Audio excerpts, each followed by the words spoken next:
এরা কেমন ইমান আনছে একটা উদাহরণ দিতাম নি।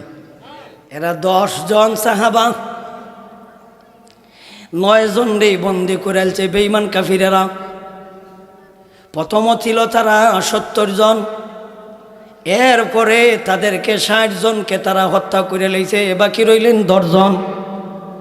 10 জন তারা আত্মরক্ষার জন্য পাহাড়ের উপরে উঠে যায়, কিন্তু এরা যে ধোঁকা দিব ওইটা সাহাবায়ে কেরাম জানা ছিল না। বেঈমানের বাচ্চারা, বাটপারের বাচ্চারা, ইহুদি খ্রিস্টানের বাচ্চারা ধোঁকা দিয়া নবীজির কাছ থেকে 70 জন কারিউল কুররা, এরা ছিল জগৎ বিখ্যাত কারি। তখনকার সময় পৃথিবীতে এদের মতো বড় কারি ছিল না। আর এরা ঈশা নবীরে কই, হুজুর আমরা আর সমস্ত সম্প্রদায় আমরা ইমান আনিয়া লাইছি, ইসলাম শিখানি লাগবো, তো এখন কোরআন শিখাইতে হইলে ভালো কারির দরকার। আমরার লোকগুলি বেশি, আমরার সম্প্রদায় বেশি, আমাদের গোত্রও বেশি, আমরা এক বাক্যে সবাই ইমান আনিয়া লাইছি। হুজুর দয়া করে আমাদেরকে আপনি কিছু আলেম হুজুর দেন, এরা যাতে আমাদের সম্প্রদায়কে কোরআন হাদিস বুঝাইতে পারে, কোরআন শরীফ শুদ্ধ করে শিখাইতে, কোরআন শরীফ শুদ্ধ করে শিখাইতে পারে। হুজুর তো সরল। সর্বনাশ, এতগুলি মানুষ আলিম হইছে, এরারে নেন। হুজুর এরারে জ্বালাইছে, এরা বড় বড় কারি। এরারে যখন তারা নিয়ে যায় আঁকা বাঁকা রাস্তা পাহাড়ের চিপায় নিয়ে তাদের উপর অতর্কিতভাবে আক্রমণ করে 60 জনকে তারা শহীদ করে লায়। 10 জন তারা, এদের হাতে অস্ত্র কম, এরা এই প্রস্তুতি নাই তো, এরা তো প্রস্তুতি নিয়ে গেছে। রাস্তার মধ্যে তারা অস্ত্র গুহনে রেখে গেছে, আর এদেরকে তারা অতর্কিতভাবে আক্রমণ করিয়া সাহাবায়ে কেরামদেরকে তারা 70 জন হত্যা করেছে। 60 জন, 10 জন ঘরে যান বাঁচাইয়া তারা 10 জন ঘরে যায়। এরা যখন তীরমারে তলোয়ার দিয়া কাটালায়, তীরমারে তলোয়ার দিয়া কাটালায়, তখন যারা ওই আগায় তলোয়ার দিয়া কাটালায়, তখন সাহাবায়ে কেরাম বলেন, আসেন, তোমরা যে গাদ্দারিটা আমরা জানতাম না, তোমরা যে আমাদের সাথে গাদ্দারি করবা এটা জানতাম না, কিন্তু নবীর সাথে গাদ্দারি করছো, কামবালা করছো না। তবে যদিও আমার ভাইদেরকে তোমরা 60 জনকে হত্যা করে নিছো, নিজের চোখে দেখছি, কিন্তু প্রতিবাদ করতাম পারলাম না, কিন্তু হয়তো এই জাতের শক্তিও নাই। তবে আমরা 10 জনরে মারতে হইলে কবর আছে। এখন এরা কয়, ভাইজান তোমরা নিচে নামিয়া যাও গা, আমরা তওবা করে লইছি, আমরা আর তোমাদের সাথে খারাপ আচরণ করতাম না, আমরা অনুতপ্ত। তোমরা যে বিচার করা লাগে তোমরা আমরা করো, এটা আমরা বুঝছি না, আমরা সাথে কিছু লোকে করে লাইছে, তোমরা আমরার কাছে আসো। হুজুর এর মধ্যে ছিলেন হযরতে খুবাইব ইবনে আদি। খুবাইব ইবনে আদি বলতেন, নবীর সাথে যারা গাদ্দারি করতে আমরার সাথে গাদ্দারি করতো না, কি বিশ্বাস আছে? নবীর সাথে গাদ্দারি করে আলছো, আমরা নামাইলে তোমরা ফিতনা দিবা, এটা জানি, নামতাম না।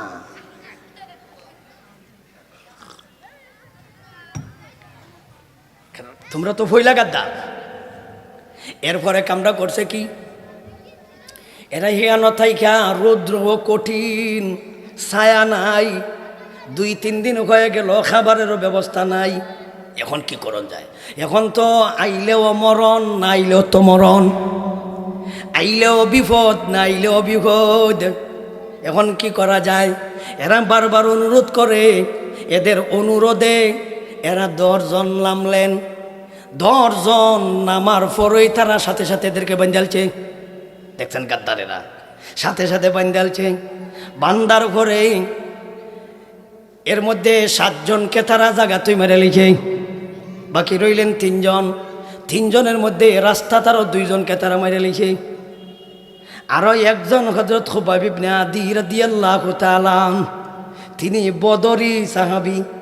বদরে যাদেরকে হত্যা করেছিলেন এদের ছেলেদের হাতে ওই গাদ্দারেরা যাইয়া হযরত খুবাইবরে বিক্রি করলো।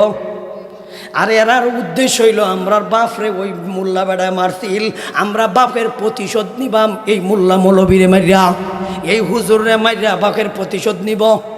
এই কারণে এরা বড় অঙ্কের টাকা খাইয়া হুজুরে এদের কাছে বিক্রি করে লিখে, এরাও বাড়িতে লইয়া যায় মক্কায়।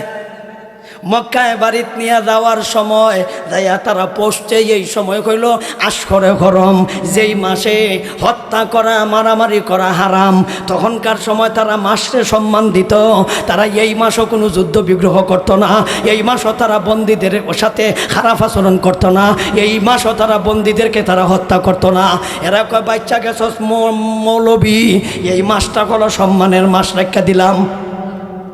বাচ্চা গেল মৌলবী, তবে সারাসারি নাই, মাস গেল,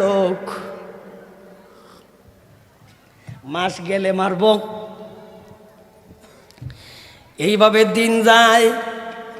আর এই দিকে আবার ফাঁসির মঞ্চ তারা তৈরি করেছে। হুজুরে ফাঁসির মঞ্চে দিয়া বাপের হত্যার প্রতিশোধ নেবে। ফাঁসির মঞ্চও এতদিনে তারা সুসজ্জিত করে লইছে সুন্দর করে। এইদিকে হযরত খুবাইব ইবনে আদি হাত পাও বাঁধা বন্দি অবস্থায়, যখন ভাই হত্যা করার শুলিতে সরানোর মাত্র আর কয়েক ঘন্টা বাকি, জানাইয়া দিল স্বামী, ওই মহিলার স্বামী জানাইয়া দিল, কও আমি কিছুক্ষণের ভিতরে আমরা তাকে হত্যা করব। হযরত খুবাইব ইবনে আদি সংবাদ পাইয়া বললেন, মাই গো, জানি তোমার স্বামী তোমার আত্মীয় স্বজন আমাকে তারা শুলিতে চড়াইয়া হত্যা করব, তবে আমারে তুমি একটা উপকার করো। উপকারটা হইলো আমাকে তুমি একটা ব্লেড দাও। ব্লেড, ব্লেড বুঝেন? ব্লেড কত কঠিন নাম রাখছে সুরের বাচ্চারা, কত কঠিন নাম রাখতো রে ব্লেড। আরো কোনো সহজ নাম পাইছিল না বাংলা?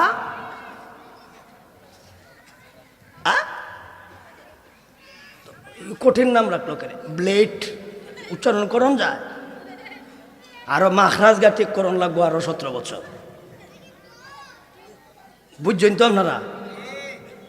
ইতিনিল মুসা, মহিলারে হযরত খুবাইব ইবনে আদি বলতেছেন, ইতিনিল মুসা, তুমি আমার একটা মুসা দেও। মুসা, মুসা, মুসা অর্থ হলো খুর বা ব্লেড, দাঁড়ালু অস্ত্রর নাম হলো মুসা।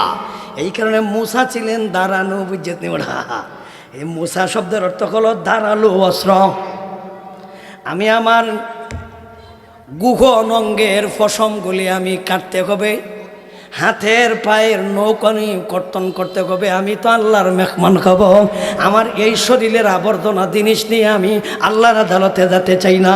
তোমার স্বামী তো আমারে বন্দি করে রাখলো, আমারে তো আর এইগুলি দেয় না। আমার গোপন অঙ্গের আমি ফসমগুলি আমি পরিষ্কার করতে চাই। মহিলা তার কাছে একটা বিলিট দিল, দাঁড়ালো।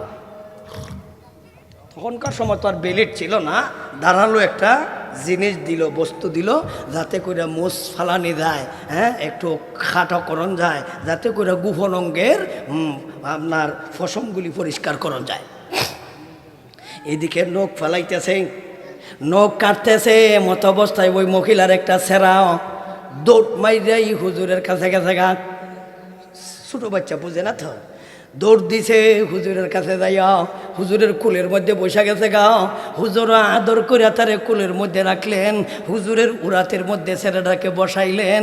আর এই দিকে হুজুর নখ কাটতাছে, যেই মহিলা কাটার অস্ত্র দিছে এই অস্ত্র দিয়ে হুজুর নখ কাটতাছে, আর মহিলা দেখতাছে তার ছেলেটা হুজুরের কুলে বসা। আর এই মহিলা দেখে আর বলে, আমি জীবনে কোনোদিন এই জাতের দৃশ্য দেখিনি। নিজেও আঙ্গুর খায়, আমার ছেলের মুখের মধ্যে আঙ্গুর দেয়। এই মক্কাতে আঙ্গুরের কোনো মৌসুম নাই, এই মৌলবী আঙ্গুর খাইল কোথায়? আমার ছেলের মুখেও দেয়, আর নিজেও আঙ্গুর খায়, আবার নখ ফালায়।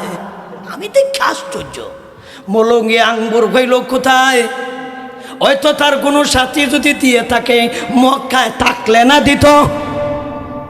আঙ্গুরের সিজন না, বেমৌসুমি ফল পাইল কোথায়? মহিলা তাকাইয়া, একদিকে ভয়ও লাগে, আমার স্বামী ওই মোল্লারে কাটবে, আর আমার সেরাটা হলো মৌলবীর কুলে। এখন কাটতে লাই কালেকশন তো আমি করি না, এটা জানো, তো জানো, এটা আমি পারি না।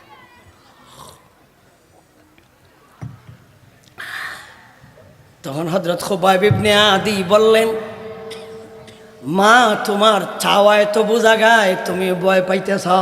মৌলবী মানুষটা বাড়া তোমার ছাওয়ার ভঙ্গি বুঝতে পারবো তুমি কি বুঝো, তুমি কি বুঝাও। হুজুর মহিলার দিকে চাইয়াই বুঝা লাইলেন তুমি কি ভয় পাও, তোমার ছেলে আমি কাটালমো। এই শিক্ষা আমার নবী আমাকে দেয় নাই। তোমার স্বামী যদিও আমাকে হত্যা করে এটা অবিচার, যুদ্ধ ক্ষেত্র যদি হও তাহলে আমার সাথে তোমরা তোমার বাঘের প্রতিশোধ নিতে পারো, অসুবিধা নাই, আসো যুদ্ধ করি। কিন্তু বন্দি করে আরেকজনের কাছ থেকে কিনা হাত পাও বান্ধিয়া বাঘের প্রতিশোধ নেওয়া এটা তো বীর পুরুষের কথা না, বীর পুরুষের কাজ না, এটা হলো কাপুরুষের কাজ। তাকে মোকাবিলা করো। কিন্তু আমার নবী ছোট নাবালিক বাচ্চাকে হত্যা করা শিক্ষা আমার হুজুর আমাকে দেয় নাই। তুমি চিন্তা থাকো, তোমার সন্তানকে আমি হত্যা করব না। মহিলা বলতো এই চিন্তা আমার দূর হইল, কিন্তু হুজুর আপনি আঙ্গুর খাইলেন কোথায়? আঙ্গুরের তো মৌসুম না, আপনি আঙ্গুর খাইলেন কোথায়? হুজুর বলতেছেন এখন জানো আমি মরণের পরে আমাকে আল্লাহ যেই জায়গায় নিয়ে বসাবে এই জায়গায় যাওয়ার আগে আমি হইলাম এই জায়গার মেহমান। আল্লাহ করায় মেহমানদারি, আল্লাহর মেহমানকে আগে থেকেই মেহমানদারি শুরু করে দিয়েছে। আমি যেই জায়গায় যাইয়া আমি ব্রেকফাস্ট করবো, নাস্তা খাইমু, এই জায়গার নাস্তা আগের থেকে আমার খাওয়ান শুরু করে দিছে। আমি এই জায়গায় যাইয়া এই খাওয়ান হয়ে খাইমু। মহিলায় বলে এই কথাটা আমি বিশ্বাস করলাম কেন, চতুর্দিক বন্ধ, নিজের হাত পাওয়া ছিল বন্দি, এখানে তো কোনো লোক যাওয়ারও কথা না, আবার বেমৌসুমি ফল তার কাছে যাওয়া এটা তো আশ্চর্যের ব্যাপার। যদি বাজার আটো কিনতে পাওয়া যাইতো তেনা বুঝলাম না গুখনে কেউ ঢেলাইছে, বাজার আটো নাইতে হইতো কোথায়।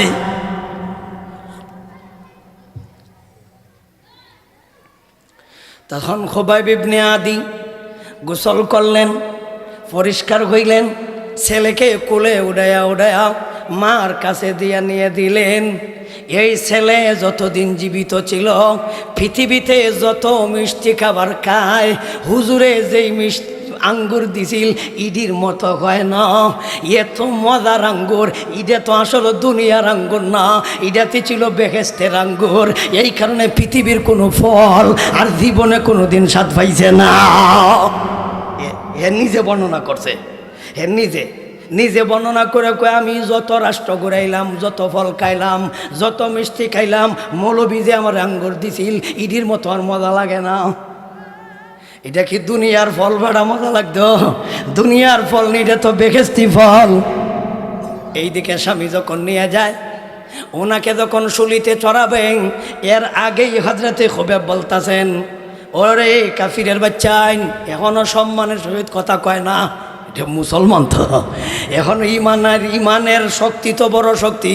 এর ঘরে কয় এই কাফিরের বাচ্চাইন, জানি তো তোমরা আমারে হত্যা করে লইবা, তাইলে আমারে 10-15 মিনিট সময় দিবানি যে আমি মাত্র ওযু করমু, 2 রাকাত নামাজ শেষবারের মতো আল্লাহর সাথে দুনিয়াত কথা কয়ালাই। এরা কই অসুবিধা নাই, তোমার 2 রাকাত নামাজ পড়ার সুযোগ দিলাম। ওযু করলেন, 2 রাকাত নামাজও দাঁড়াইলেন।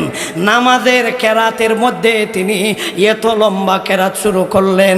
এইভাবে কেরাত পড়তে পড়তে উনি দে হত্যা মামলার শুলিতে সরনেওয়ালা আসামি, উনি দে নিহত হবেন এই কথা গেছে গা বইলা। এই নামাজও তাইকে আল্লাহর সাথে কথা বলতে বলতে উনি যে আবার শুলিতে চড়বে এই কথা বইলা গেছে। হঠাৎ নামাজে স্মরণ হইল কিরে আমারে না হত্যা করা হইব, সুতরাং আমি যদি এখন নামাজ লেট করি তখন তো বেঈমানের বাচ্চারা কইব মুসলমানের নবী সাহাবায়ে কেরাম, মুসলমানের নবী সাহাবী, উনি মরণের ভয়ে নামাজ লম্বা করছে। যদি কাফিরের বাচ্চান এই জাতের ধারণা করতো না আজকে আমি নামাজে যেই মজা পাইছিলাম, আমি কিয়ামত পর্যন্ত দাঁড়াইয়া কেরাত পড়তাম, আমি কোনোদিন সালাম ফিরাইতাম না। এত মজা লাগছে।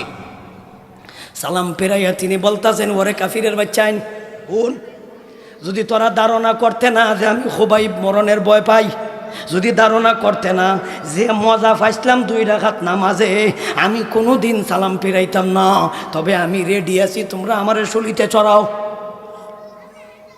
শুলিতে চড়ানো গায় খুবাইব ইবনে আদি সরকা, সরকা বুঝেননি না? সরকি বুঝেন? সরকি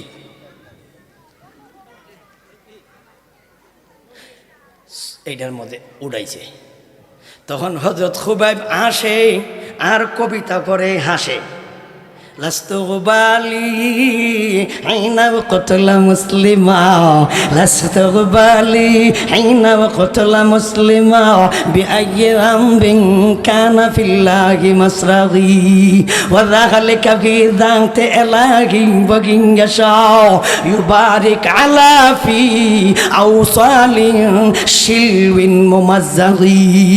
খুবাইব ইবনে আদি বলেন, আল্লাহ আমারে যদি এরা টুকরা টুকরা করে লাই, তাহলে আপনি একটা কাজ করেন, প্রত্যেকটা টুকরার মধ্যে আল্লাহ তুমি বরকত নাজিল করিও।